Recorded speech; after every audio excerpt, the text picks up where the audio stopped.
Hello everyone and welcome to the Bodhi Academy. My name is Prachi Naik and this is our series of one-shot videos. In today's video, I'll be covering level standard biology chapter, biological classification.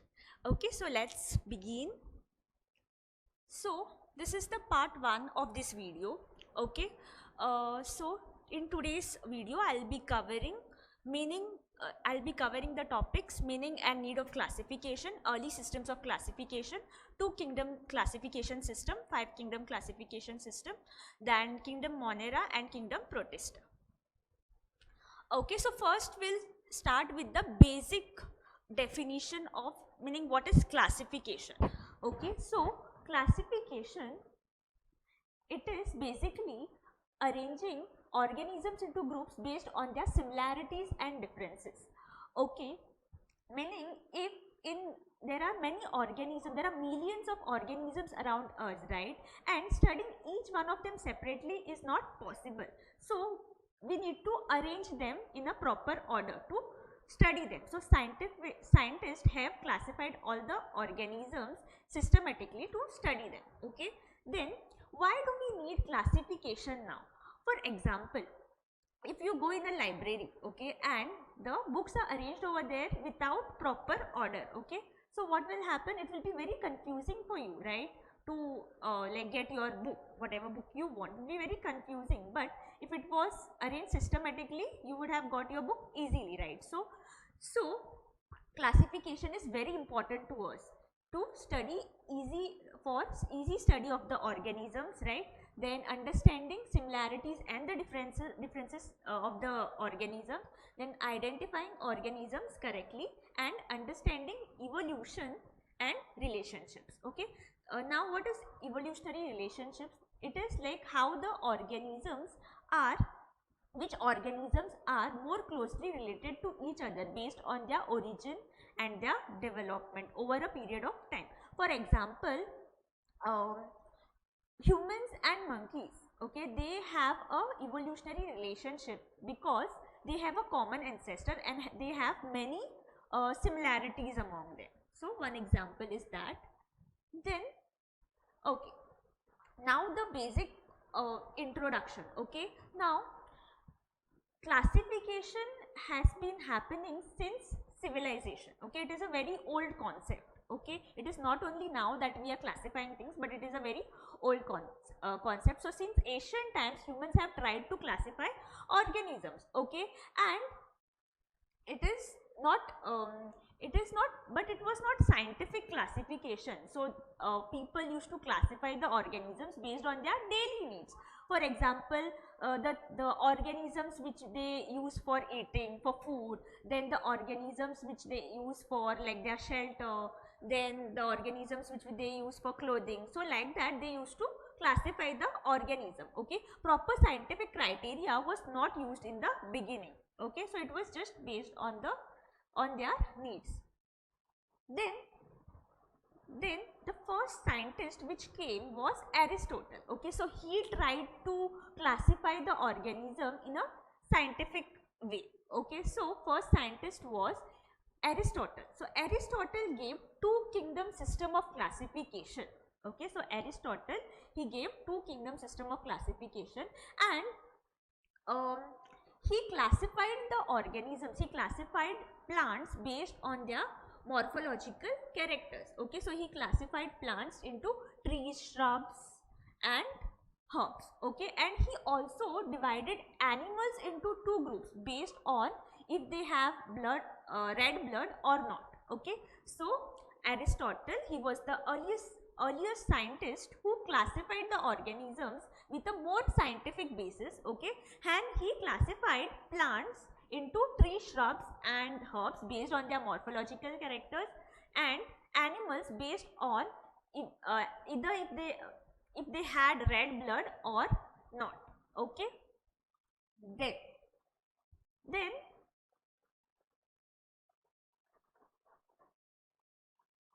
okay, so Aristotle's work was not called as 2 kingdom classification. Okay, so it was just a random thing. Okay, and then came Linus. Okay, Linus gave two kingdom classification system. Okay, Carlos Linus, he gave two kingdom system of classification, and this was kingdom Plantae. He classified the organisms. He placed plants under kingdom Plantae and he placed animals under kingdom Animalia. Okay, but he added all the organisms, like he added fungi also under plants only. Fungi and plants, they have a cell wall, but their mode of nutrition is different. That is, plants, they are autotrophs, right? That is, they can prepare their own food through photosynthesis. But fungi, they depend on the other organisms for their food. Okay, they are saprophytes. Okay, they are basically heterotrophic organisms. Okay, then so this two kingdom system of classification of Linus had many disadvantages. Now what were the disadvantages? That is, it did not distinguish between eukaryotes and prokaryotes, unicellular and multicellular organisms, and photosynthetic and non-photosynthetic organisms. Okay, so because of these advantages, his two kingdom classification system was rejected. Okay, after that, as the knowledge increased, the classification systems kept on changing. Okay, so as there were problems in the two kingdom classification of Linus, then came Whittaker. Okay, so Whittaker proposed 5-kingdom system of classification. Okay, he proposed this system in 1969. Okay, and here he divided all the organisms into 5 groups. Okay, Monera, Protista, and these 5 groups are Monera, Protista, fungi, Plantae, and Animalia. Now, see, in the earlier in the earlier classification, fungi and all these organisms, they were put under Plantae and Animalia, but now here they have been given a separate kingdom. Okay, so fungi is placed in a separate kingdom over here, that is kingdom fungi. Okay, this was the scientist Whittaker. Okay, and this is his 5-kingdom classification. Okay, now we will compare the characters of all the 5 kingdoms to understand like how they are different from each other, how the organisms differ from each other. So there are the characters, these are the characters and all the 5 kingdoms. Okay, so first character is the cell type. Okay, so Monera has the organisms which are present in Monera are prokaryotic, meaning they are primitive, that is, they do not have a true nucleus. Okay, then all the other kingdoms have the organisms which are eukaryotic. Okay, then coming to cell wall. Okay, the organisms which are there in kingdom Monera, their cell wall is made up of non-cellulosic, that is polysaccharide plus amino acids. The cell wall of the organisms, in some organisms the cell wall is present in Protista, kingdom Protista, and the cell wall is made up of chitin in kingdom fungi, and in Plantae, kingdom Plantae, the fungi is made up of cellulose, and in kingdom Animalia, as we know that cell wall is absent. Okay, then we come to nuclear membrane. Nuclear membrane meaning outside the nucleus there will be a, so for example this is our nucleus. Okay, so it will have a membrane outside it, like how we have a cell membrane, right? So like that their nucleus has a cell membrane. But here the prokaryotes, kingdom Monera has prokaryotes, right? So they do not have a true nucleus. They will have some genetic material, but it is not true nucleus. Okay, so nuclear membrane is obviously absent in kingdom Monera, and in all the other kingdoms it is present. Okay, then coming to body organization. Okay, so level of the body organization. So in Monera it is cellular, in Protista also it is cellular, in fungi they are multicellular or they are loose tissues. Okay, and Plantae and Animalia, they will have tissues and organ system. Okay, then we come to mode of nutrition. So as I had told, kingdom Monera, the organisms in kingdom Monera are autotrophic. Okay, this can be chemosynthetic, and heterotrophic, they are also heterotrophic, they can be saprophytic or parasitic. Okay, Then kingdom Protista, they are also autotrophic, photosynthetic and heterotrophic. Then kingdom fungi, as I had told, they are heterotrophic, that is they can be saprophytic or parasitic. Then kingdom Plantae, plants are autotrophic, right, meaning they prepare their own food through photosynthesis. Then Animalia, we are heterotrophic, so our mode of nutrition can be holozoic or saprophytic. Okay. Then, so after that, there were some problems in 5 kingdom classification also. So they gave this then came the 3-domain system of classification. Now, in this classification system, living organisms were divided into 3 domains. Okay, so kingdom Monera was divided into bacteria and archaea, and all the other eukaryotic kingdoms were put in eukarya. Okay, so under bacteria there was eubacteria, and under archaea there was archaebacteria. Okay, and all the other eukaryotic kingdoms were put under eukarya. Okay. So now we will see kingdom Monera, the first kingdom, which is kingdom Monera. Okay, so first we'll clear this. Okay, first we'll clear this. That is what were the problems and what were the basis of grouping in the classification system that we saw. Okay, so problems in earlier classification system placed all the organisms together: bacteria, blue-green algae, fungi, mosses, ferns, gymnosperms. These are plants, right? Plants, then fungi, everything was placed together, all under plant kingdom. Are fungi autotrophic? No, right? But still they were placed under plant kingdom. Okay. Then what was the basis of grouping? So they grouped the organisms because all of them had a cell wall, but they did not see whether the cell wall composition, okay, and the other characters also they did not consider. So but they differed greatly in many other characteristics. Okay. Then what were the major problems now? Prokaryotes and eukaryotes were grouped together. That is, prokaryotes were like algae, okay, or bacteria, okay, bacteria, and eukaryotes like plants, all were put together, okay, in the kingdom Plantae. Okay. Then unicellular and multicellular organisms were grouped together. Here also unicellular will be again bacteria, and multicellular will be plants. Okay, they were also placed together. Then autotrophs and heterotrophs grouped together. Here autotrophs are plants, so plants are they prepare their own food, right? And heterotrophs were fungi, so they had different mode of nutrition, still they were grouped together. Okay. Then differences in the cell wall composition. Plants have a cell wall made up of cellulose, whereas fungi, they have a cell wall made up of what? Chitin. Okay. Then what were the changes in 5 kingdom classification now? All prokaryotes were placed under kingdom Monera, okay, and all the unicellular eukaryotes were placed under kingdom Protista, okay. And here in the 5 kingdom classification, fungi was given a separate kingdom, okay. Then now we'll come to kingdom Monera, which is the first kingdom, okay.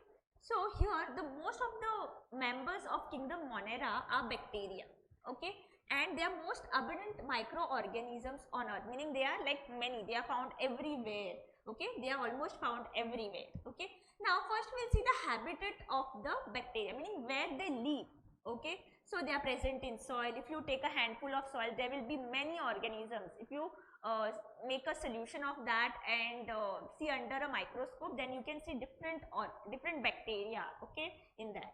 Then water, air, inside living organisms, okay, there are living organisms in our body also, okay, sorry, there are bacteria in our body also. Then on the surface of the organisms, okay, if on our hands also there will be many bacteria. They can also survive in extreme conditions now. they can be present anywhere, right? So they can also survive in extreme conditions like hot springs, deserts, then snow, deep oceans, okay.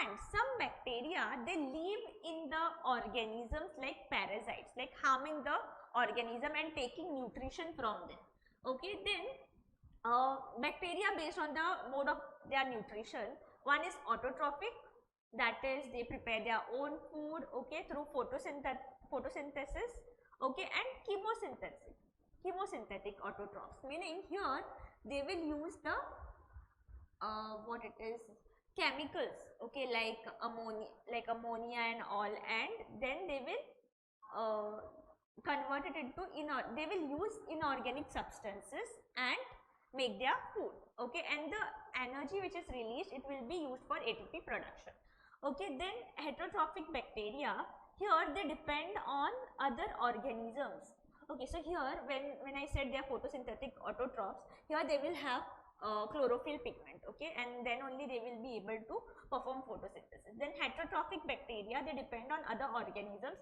or dead organic matter for food. They depend on other organisms, okay, or dead organic matter, that is saprophytes, okay. Most bacteria are heterotrophic and only few will be autotrophic, okay. Now classification of bacteria based on their shape, okay, based on their shape. So first is the coccus,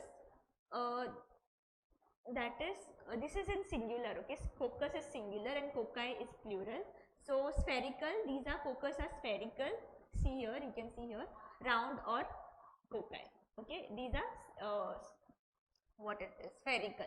Then bacillus or bacilli, these are rod shaped bacteria, see, rod shaped bacteria. Then vibrio are comma shaped bacteria, and these vibrio and spirillum, they are spiral shaped bacteria. Okay, now under bacteria there are archaebacteria and eubacteria, okay. So first we will see archaebacteria. So archaebacteria, they live in extreme habitats, meaning they survive in extreme conditions like salty areas. So the bacteria which survive, which thrive in salty areas are called as halophiles, okay, and the ones which are present in hot springs are called as thermoacidophiles, okay. The ones which are present in marshy areas are called as methanogens, okay. Then what is special about this archaebacteria now? So one thing I said about them is they can thrive in extreme conditions, right? They can live in extreme conditions. Now how this happens? This is because they have a cell wall structure, their cell wall structure, it is different from the other bacteria, okay, and it helps them to survive in the harsh conditions. Okay, then methanogens, they are also found in the gut of cows and buffaloes, and also produce methane gas from dung, which is used for biogas production. Okay, this is one example, one picture of archaebacteria. Okay, then we come to eubacteria. So eubacteria, they are also called as true bacteria. Now what is the meaning of true bacteria? True bacteria meaning they have all the features of a bacteria. Okay, they possess rigid cell wall, they have a flagella. Why flagella is present? It makes them motile, that is they can move, okay, because of that flagella. Then we come to cyanobacteria. It is also called as blue-green algae, okay. So it has a chlorophyll pigment, it has chlorophyll A. So as it has chlorophyll A, it can perform photosynthesis, okay. Now this cyanobacteria, they can be unicellular, okay, they can be colonial. So they can be unicellular, meaning one cell only, okay, one cell only, or they can be colonial, making colonies like this, making colonies, okay. Then they can be filamentous like this, all the cells together, they can be filamentous also, okay. This is one example of cyanobacteria, that is nostoc. This is nostoc, okay. They have this heterocysts, these are the cells which help them for nitrogen fixation, okay, and they also have a mucilaginous sheath which which doesn't allow them to dry up, okay. It keeps them moist, this mucilaginous sheath, okay. Next we come to chemosynthetic autotrophic bacteria. So these bacteria, they oxidize inorganic substances like ammonia, nitrites, okay, and they release energy for what? For ATP production. Okay, they also help in recycling nutrients like nitrogen, sulfur, iron. Okay, so they are very important for ecological balance as they help in recycling of the nutrients. Okay, then we come to heterotrophic bacteria. Now this heterotrophic bacteria, it is very useful bacteria. It helps in curd formation, then antibiotic production, and also nitrogen fixation. Okay, but we have seen advantages of bacteria, but some bacteria they also have disadvantages. They are harmful bacteria. Okay, they cause diseases like cholera, typhoid, tetanus. All these are animal diseases, whereas this citrus canker, it is a plant disease. Okay, then reproduction in bacteria, it can happen through binary fission, wherein the organism divides into two daughter cells. Then under favorable conditions they form spores, and spores, they will have a protective layer which will allow them to like not get destroyed. Okay, and it can go through the air currents, it can go to different places, distant places. They can also exchange DNA through primitive sexual reproduction. So these bacteria, they can exchange their DNA and they can leave. Okay, then we come to last topic of kingdom Protista, that is mycoplasma. Okay, it is the smallest living known cells, it is the smallest living organism, and it can live without oxygen. Okay, it is anaerobic and it completely lacks a cell wall, it doesn't have a cell wall, and they are pathogenic to both plants and animals. This is the picture of a mycoplasma. Okay, then again, okay, we have talked about this already. Then we come to kingdom Protista. So all the single celled eukaryotes they are put in kingdom Protista. Okay, and most of their members are aquatic. Okay, meaning they live in water. Then boundaries of this kingdom are not well defined, meaning still one organism can show characters of more than one kingdom. Okay, they reproduce sexually and asexually both. Okay, these are the examples of the kingdom Protista. Slime molds, amoeba, euglena, dinoflagellates. Okay, we'll see each of them, okay, in detail. So first are chrysophytes.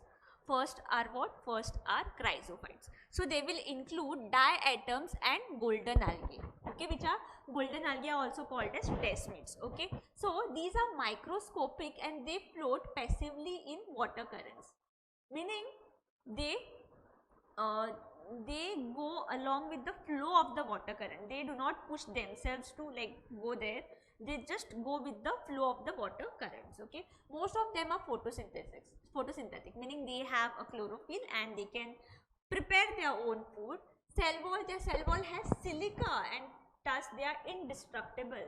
So what happens is they remain in the water because of this silica, they are indestructible, right? So they remain in the water for like years, for like millions of years, and then they form something called as diatomaceous earth. Okay, and they are chief producers in the ocean, meaning they are the ones which produce the food. Okay, and their body looks like a soap box. See, their body looks like a soap box. Okay, and this is the diatomaceous earth. Then we come to dinoflagellates. Okay, these are mostly marine and they are photosynthetic. Okay, they appear in different colors. Okay, depending upon the pigment which they have. Okay, then they are biflagellate, meaning they have two flagella. Okay, one is here and one is behind somewhere. Okay, then cell wall has stiff cellulosic plates on the outer surface. Their cell wall will have stiff plates, cellulosic plates. Okay, so they have cellulose.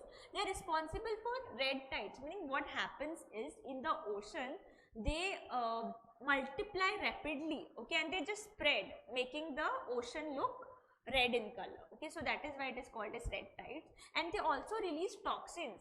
Okay, which can kill the other marine organisms. So example of this is Goniolax. Okay, Then we come to euglenoids. Okay, these are fresh water forms found in the stagnant water, meaning water which is like steel. Okay, photosynthetic in presence of sunlight and predators in absence of sunlight. Okay, so when they get sunlight, they perform photosynthesis and prepare their food. But when they don't get sunlight, they predate. They predate on others. Okay, then they are biflagellated. They are biflagellated.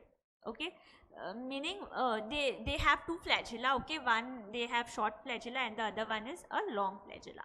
Cell wall is absent but proteinaceous. So here they do not have a cell wall. So instead of cell wall, they have a proteinaceous pellicle. Okay, here the example is euglena. Then we come to slime molds. Okay, example of slime molds is saprophytic protist. So saprophytes meaning they feed on dead twigs, leaves, okay, engulfing the organic material.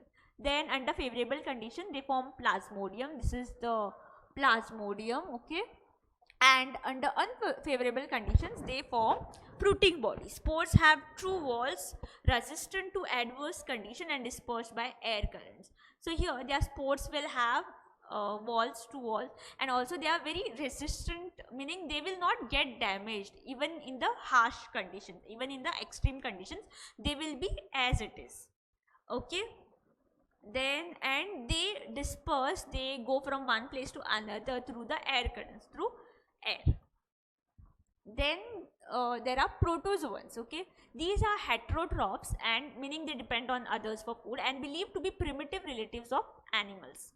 Okay, then they are of different types. Amoeboid, example of amoeboid is entamoeba. Then there is amoeba. Flagellated are, example of flagellated is trypanosoma, meaning they have a flagella for motility to move. Then they are ciliated, also they have cilia, hair-like structures. Okay, example here is paramecium. Then they are sporozoans. Sporozoans, example here is plasmodium, which is a malarial parasite. Okay, so thank you so much for watching today's video. I hope you all have understood whatever I have taught you all today. So I'll see you in the next video, which is the part 2 of this video, that is biological classification of this chapter, that is biological classification. Okay, this was it for today's video. I'll see you in the next video. Till then, like, share and subscribe to the Bodhi Academy. Thank you.